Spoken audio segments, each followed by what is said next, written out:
इस भव्य मंदिर ने अनगिनत बरसात के मौसम और कठोर सर्दियां देखी हैं। इसने समय के हर पहलू, मानव अस्तित्व के हर रूप को भी देखा है। फिर भी इसकी आत्मा अडिग है, इसकी सुंदरता अछूती है और अपनी दृढ़ उपस्थिति से भक्तों की पीढ़ियों को प्रेरित करती है। केदारनाथ उत्तराखंड के हिमालय में स्थित भगवान शिव का एक सुंदर निवास है। प्राचीन केदारनाथ मंदिर भगवान शिव को समर्पित है। शायद ये महादेव का आशीर्वाद है कि ये मंदिर समय की कसौटी पर खरा उतरा है।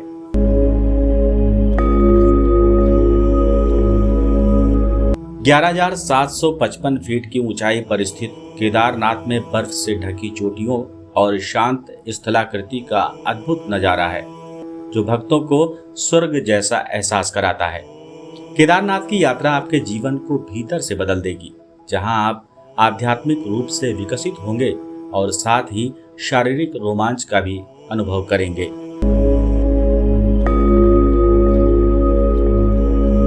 वर्तमान मंदिर का निर्माण 8वीं शताब्दी में आदि शंकराचार्य ने करवाया था, जो एक प्रख्यात हिंदू दार्शनिक, वैदिक विद्वान और संत थे। बाढ़ और भूस्खलन सहित कई प्राकृतिक आपदाओं का सामना करने के बावजूद मंदिर सदियों से मजबूती से खड़ा है। 2013 में एक विनाशकारी बाढ़ ने मंदिर के आसपास के क्षेत्रों को क्षतिग्रस्त कर दिया। इस क्षेत्र में सावधानी पूर्वक जीर्णोद्धार किया गया और 2014 में फिर से इसे भक्तों के लिए खोल दिया गया। पौराणिक कथाओं के अनुसार महाभारत युद्ध के दौरान पांडव भाइयों ने अपनी गलतियों के प्रायश्चित के रूप में मूल मंदिर का निर्माण किया था। भगवान शिव उनकी भक्ति से प्रसन्न होकर एक बैल के रूप में प्रकट हुए और अपना आशीर्वाद दिया। बैल के कुबड़ को मुख्य देवता के रूप में पूजा जाता है, जबकि माना जाता है कि उसका शेष शरीर मंदिर के नीचे दबा है और शरीर के अन्य हिस्से शेष 4 पवित्र स्थानों मध्य महेश्वर, नाभि, तुंगनाथ, भुजाएं, रुद्रनाथ, चेहरा और कल्पेश्वर बाल में फिर से प्रकट हुए। इन पांचों को एक साथ पंच केदार कहा जाता है। केदारनाथ 12 ज्योतिर्लिंगों की श्रृंखला में से एक है, जो सबसे ऊंचा है और इसकी ऊंचाई 3,586 मीटर है।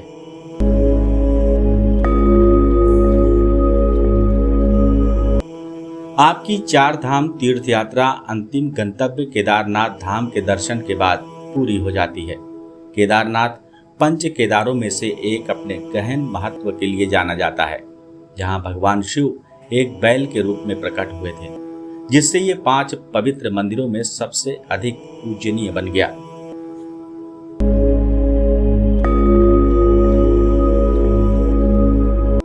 मंदिर एक विशिष्ट पिरामिड के आकार की संरचना के साथ आश्चर्यजनक लगता है। आपको उत्तराखंड के पहाड़ों में इसी तरह की संरचना वाले कई मंदिर देखने को मिलेंगे।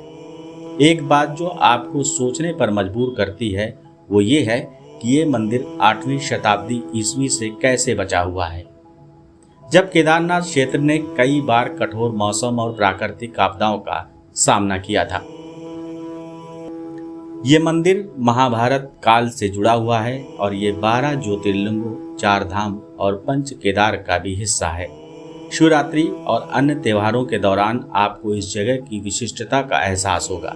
स्थानीय संस्कृति, गढ़वाली परंपराओं और रीति रिवाजों में गहराई से ये मंदिर का अस्तित्व निहित है।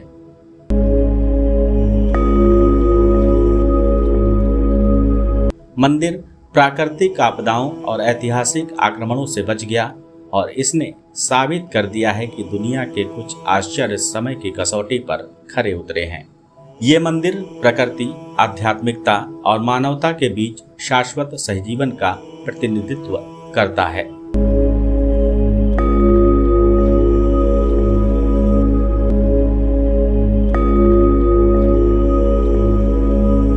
ऋषिकेश से रुद्रप्रयाग तक 140 किलोमीटर, रुद्रप्रयाग से सोनप्रयाग तक 60 किलोमीटर और सोनप्रयाग से गौरीकुंड 5 किलोमीटर की ड्राइविंग के बाद 14 किलोमीटर की ट्रैकिंग दूरी गौरीकुंड से केदारनाथ मंदिर तक की है। गौरीकुंड से केदारनाथ मंदिर तक का ट्रैकिंग मार्ग खड़ी चढ़ाई वाला है। ये इलाका बहुत चुनौतीपूर्ण है। इसमें चट्टानी, कंक्रीट और पहाड़ी इलाका है। केदारनाथ का पवित्र मंदिर एक अनूठी अनुसूची का पालन करता है, जो हिंदू कैलेंडर के आधार पर हर साल बदलता रहता है। आमतौर पर मंदिर बैशाख यानी कि अप्रैल या मई के आसपास में तीर्थयात्रियों के लिए अपने दरवाजे खोलता है और कार्तिक यानी कि अक्टूबर या नवंबर के आसपास तक खुला रहता है। दीपावली का दिन अक्सर मंदिर के शीतकालीन बंद होने की शुरुआत का प्रतीक होता है। जैसे ही सर्दी शुरू होती है, पूरा क्षेत्र भारी बर्फ से ढक जाता है, जिससे अगले साल तक यहाँ पहुँचना असंभव हो जाता है। इस अवधि के दौरान केदारनाथ और उसके आसपास का इलाका शांत, शांतिपूर्ण और पूरी तरीके से सुप्तावस्था में चला जाता है।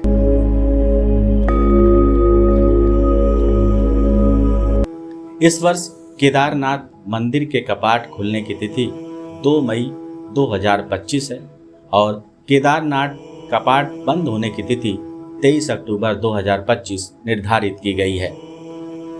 मंदिर खुला रहने के दौरान आगंतुक सुबह से लेकर देर शाम तक दिव्य अनुभव कर सकते हैं। मंदिर सुबह 4 बजे से दोपहर 3 बजे तक खुला रहता है। दोपहर का भोजन अवकाश लेता है और शाम 5 बजे से रात्रि 9 बजे तक फिर से मंदिर खुल जाता है। सुबह की पूजा सुबह 4 बजे से 7 बजे के बीच की जाती है और शाम की पूजा शाम 6 बजे से 7:30 बजे तक होती है।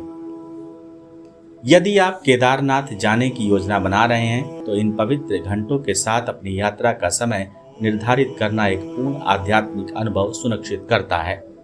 हवाई मार्ग से देहरादून का जॉली ग्रांट हवाई अड्डा निकटतम हवाई अड्डा है, जहां आप बेहद आसानी से पहुंच सकते हैं। ये भारत के प्रमुख शहरों से अच्छी तरह से जुड़ा हुआ है।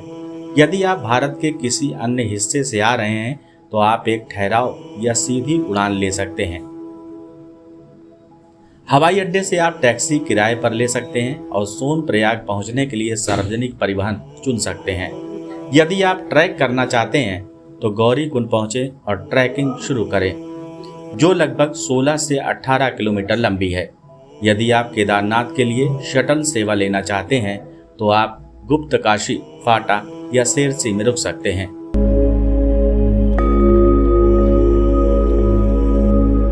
ट्रेन से पहुंचने के लिए आपको Haridwar railway station, Rishikesh railway station तक ट्रेन से आना पड़ेगा, जो केदारनाथ के सबसे नजदीकी रेलवे स्टेशन है।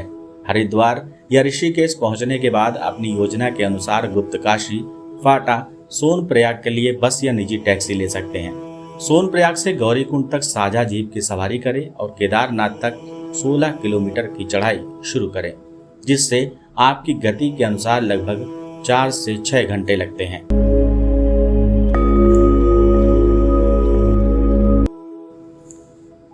सड़क मार्ग से जाने के लिए मान लीजिए आप दिल्ली से अपनी यात्रा शुरू कर रहे हैं तो हरिद्वार की ओर जाने के लिए राष्ट्रीय राजमार्ग 334 पर आएं।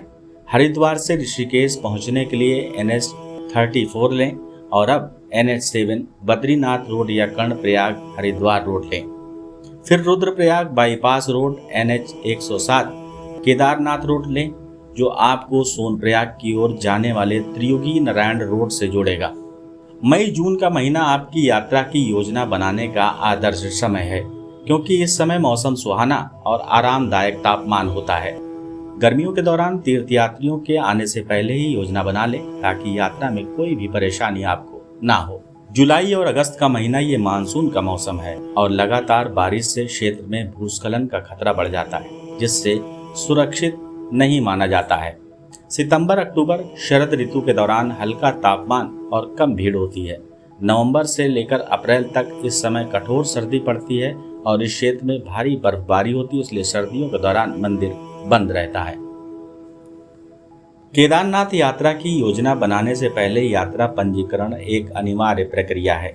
आप इसे बिल्कुल भी छोड़ नहीं सकते।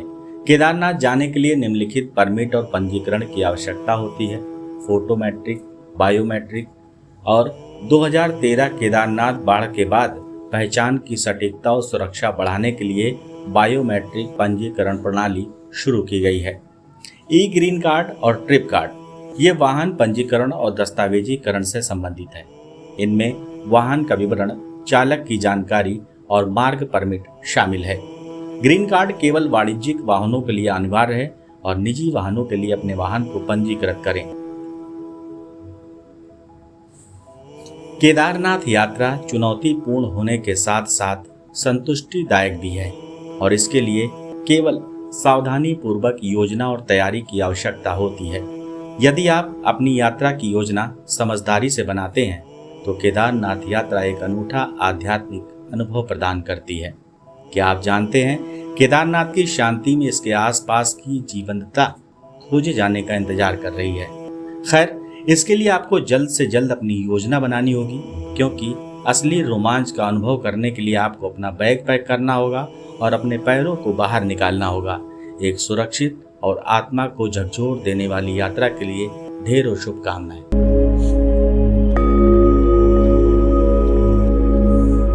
देखते रहिए समय सनातन टीवी। ऐसी ही रोचक आध्यात्मिक जानकारी के लिए हम आपको इस चैनल पर लगातार अपडेट देते रहेंगे।